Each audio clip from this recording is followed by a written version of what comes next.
फॉयद ईसा को, और उन्होंने अपनी जमात के हवाले से, पॉलिटिकल विक्टिमाइजेशन के हवाले से अपने जो भी उनके अपने हकूक का तहफ़्फ़ुज़ मांगा था सुप्रीम कोर्ट से, लेकिन जस्टिस फॉयद ईसा आपने उसको जवाब दे दिया। तो क्या एक साबिक़ वज़ीर आज़म या कोई भी शहरी जो अपने हकूक का तहफ़्फ़ुज़ चाहता है, क्या वो सुप्रीम कोर्ट के चीफ जस्टिस को नहीं खत लिखेगा? क्या वो आर्मी चीफ को खत लिखेगा? क्यों आप लोगों ने उनको इंसाफ नहीं दिया? वो बुनियादी तौर पे जो आप कल परसों सुप्रीम कोर्ट ने जो बेंच बनाया है उसके खिलाफ हम लोगों ने ये हाउस किया।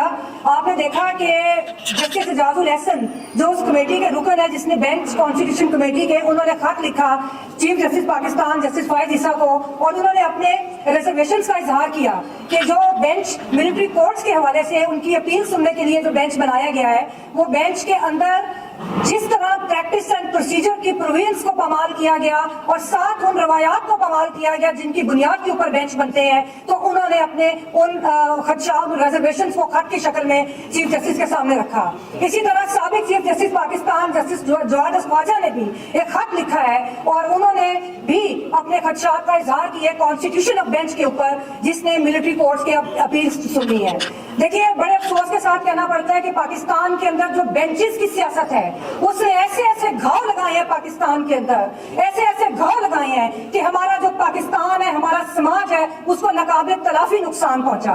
ये बेंचेस की जो सियासत थी, ये इंसाफ देने के लिए नहीं, ये जो बेंचेस बनाए जाते हैं और अफसोस के साथ कहना पड़ता है कि मनपसंद फैसले लेने के लिए बेंचेस बनाए जाते हैं, और यही आज मिलिट्री कोर्ट्स के हवाले से हमें नजर आ रहा है और हम सब लोग अपनी रिजर्वेशंस का इजहार करते हैं।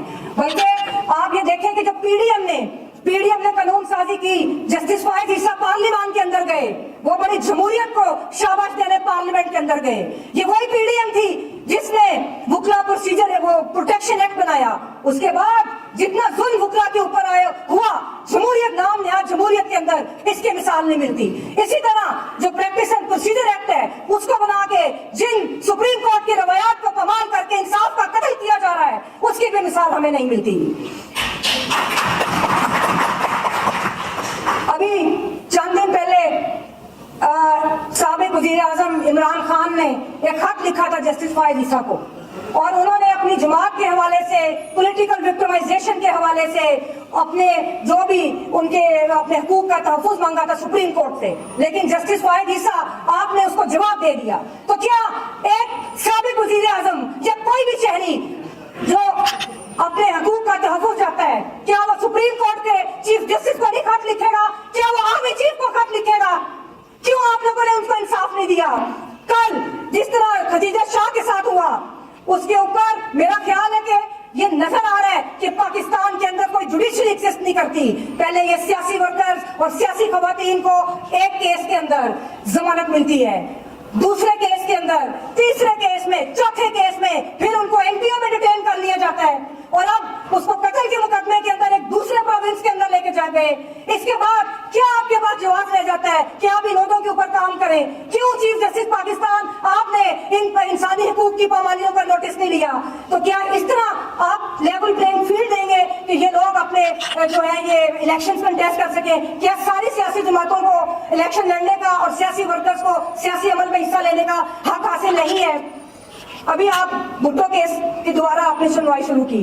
ये वो भुट्टो केस है कि जिसको सुप्रीम कोर्ट को 50 साल के बाद आज ख्याल आया कि हमने भुट्टो को इंसाफ देना है। तो हम आपको ये बता दें कि भुट्टो केस के फैसले को तो अवाम ने उसी दिन मुस्तरद कर दिया था।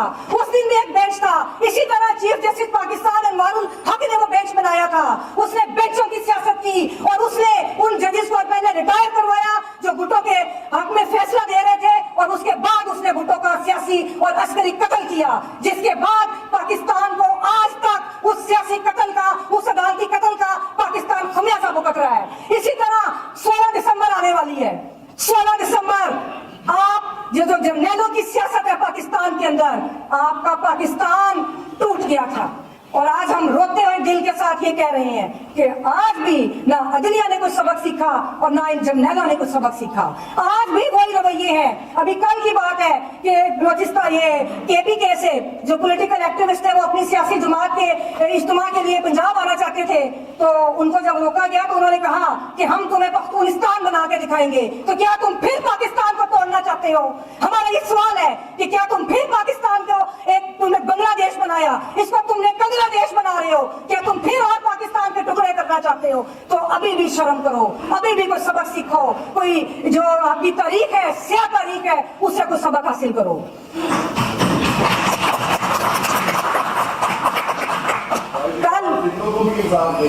जी यही बात अब होने लगी है। कल एक और वाकया हुआ कि बलूचिस्तान हाई कोर्ट के अंदर पता चला, जब डिवीजन बेंच बैठा था कि एक केस के अंदर बलूचिस्तान कैंट में कोई नोटिस की किसी केस में तामील कराने के लिए गए, तो अदालती एहलकारों को रोक दिया कि आप उधर कैंट में दाखिल नहीं हो सकते।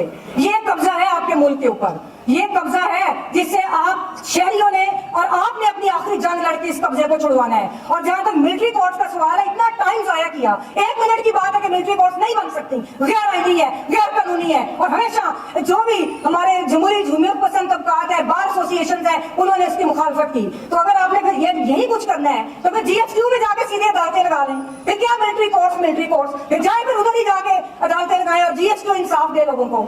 अफसोस होता है ये सारी चीजें देख के।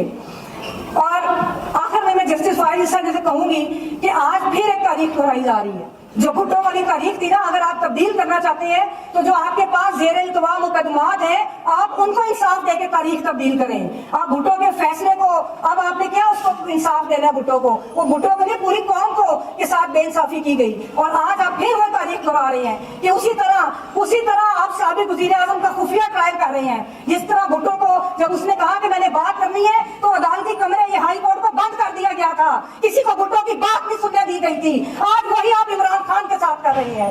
आज उसको भी उसी तरह आप चाहते हैं कि उसका ट्रायल कोई ना देखे और उसको खुफिया अदालत के अंदर उसी तरह तारीख पर नजर डालें। जब भुट्टो के खिलाफ आपने उनको गवाह क्रिएट किए और आपने क्या वो था मसूद खान जो इंटेलिजेंस एजेंसी का सरबराह था, आपने उसको 2 माह अगवा किया। अगवा करने के बाद उसको भुट्टो के खिलाफ गवाह के तौर पे पेश किया। इसी तरह आज आजम खान भी गायब रहा था। आपको याद होगा कि वो भी आजम खान को गायब किया गया और फिर आज के साबिक वज़ीर आज़म के खिलाफ इस तरह की गवाहियां तराशी गई। और भुट्टो ने, आपको याद है क्या कहा था? जस्टिस फाइज ईसा और तमाम अदलिया के जजेस को मैं ये बताना चाहती हूँ कि जब भुट्टो इस हाई कोर्ट में अपनी प्रोसीडिंग्स के बाहर निकले थे तो उन्होंने कहा था नो कोर्ट। भुट्टो ने कहा था no court no justice, thank you Jimmy Carter. और हमें दिल खून के आंसू रोता है। मुझे आज भुट्टो याद आ रहा है, मेरा दिल खून के आंसू रो रहा है जो कहता था no court no justice, thank you Jimmy Carter. तो क्या आप लोग, ये जुडिशरी ये चाहती है कि कल इमरान खान ये कहे no court no justice, thank you chief justice? और इस तारीख को